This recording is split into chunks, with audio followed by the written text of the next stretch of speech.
കാലത്തിനൊപ്പം അഭിമാനത്തോടെ Sanju fashion, SBT junction, Sreekrishnapuram, Palakkad.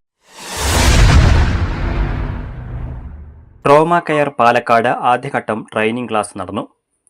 Cherpulassery government ഹൈസ്കൂളിൽ നടന്ന ട്രെയിനിംഗ് പ്രോഗ്രാം പ്രധാനാധ്യാപിക ഗീത ടി ഉദ്ഘാടനം ചെയ്തു. Trauma care chief trainer Nasar Ahammed ക്ലാസുകൾ നയിച്ചു. പൊതുസമൂഹത്തിലെ ആപത്ഘട്ടങ്ങളിൽ വിവിധ രക്ഷാപ്രവർത്തനങ്ങൾ എങ്ങനെ നടത്തണം എന്നത് സംബന്ധിച്ച് വിശദമായ ക്ലാസും പ്രായോഗിക പരിശീലനവും ഉണ്ടായിരുന്നു. പരിശീലന ക്ലാസുകൾക്ക് ട്രോമ കെയർ ജില്ലാ ട്രെയിനർ മണി ശ്രീലക്ഷ്മി നേതൃത്വം നൽകി. Media convener Raju Karimpuzha, Shihab master, Riyas Nattukal, Shahul, Murukesh PT, Rafeeq എന്നിവർ സംസാരിച്ചു.